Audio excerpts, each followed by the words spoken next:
Kementerian Pendidikan, Kebudayaan, Riset dan Teknologi atau Kemdikbudristek gelar rapat koordinasi sosialisasi kebijakan retribusi guru ASN dan pendidikan inklusif. Kegiatan tersebut berlangsung di Hotel Claro, Jalan AP Petarani, Kota Makassar, Senin 3 November 2025 malam. Kegiatan ini merupakan region ketiga dari rangkaian 4 wilayah pelaksanaan yang digelar secara nasional. Dalam kegiatan tersebut, Kemdikbudristek mengundang seluruh kepala jenis perwakilan, salah satunya dari Balai Besar Guru dan Tenaga Kependidikan atau BBGTK Sulawesi Selatan atau Sulsel.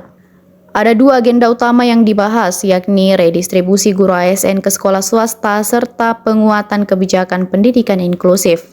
Direktur Jenderal atau Dirjen Guru dan Tenaga Kependidikan atau GTK Kemdikbudristek Profesor Nunuk Suryani mengatakan kegiatan ini menjadi bagian penting dari upaya pemerataan tenaga pendidik di seluruh Indonesia.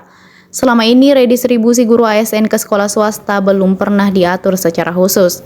Namun dengan terbitnya Permendiknas nomor 91 tahun 2025 dan keputusan Menteri nomor 82 tahun 2025, pemerintah kini memiliki dasar hukum untuk melaksanakan kebijakan tersebut. Menurutnya tujuan utama kebijakan ini adalah pemerataan kualitas pendidikan dan pemenuhan kebutuhan guru di sekolah swasta. Selain itu, redistribusi juga berdampak positif pada peningkatan kesejahteraan guru. Ya, baik, terima kasih. Jadi ini kegiatan kita region yang ketiga.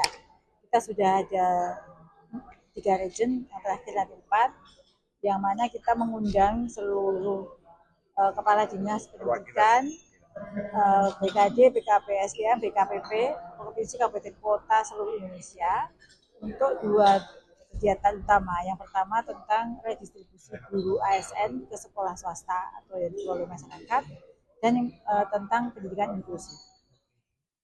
Tujuan dari distribusi itu apa, Bu?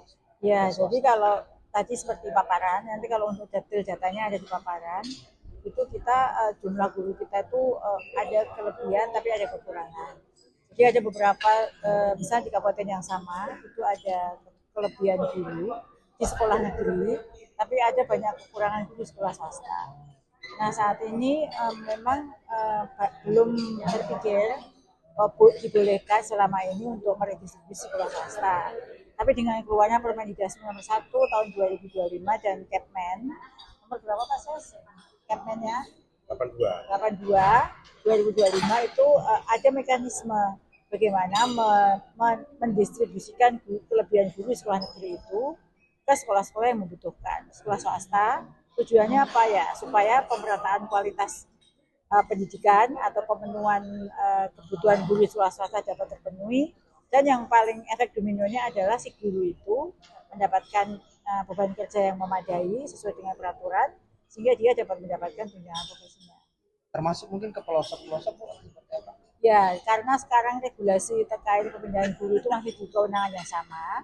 Harapannya nanti di daerah-daerah 3T pun sekolah-sekolah swasta yang masih kekurangan guru bisa dipenuhi di sekolah negeri yang kelebihan guru. Karena kalau untuk daerah 3T pun sebenarnya masih banyak juga ya Pak yang kekurangan guru.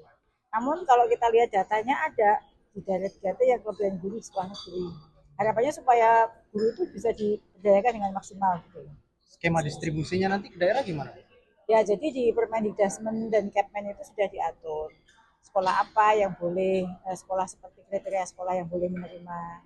Nanti diusulkan ada 2 sekolah yang mengusulkan, atau dengan melihat Dapodi, dinas pendidikan bisa memindahkan. Nah, dengan memindah maka nanti semua kewajiban dia sebagai ASN juga harus dijalankan oleh sekolah tersebut, sehingga nanti si guru itu juga dapat memenuhi beban kerjanya. Download Tribun X sekarang, menghadirkan lokal menjadi Indonesia.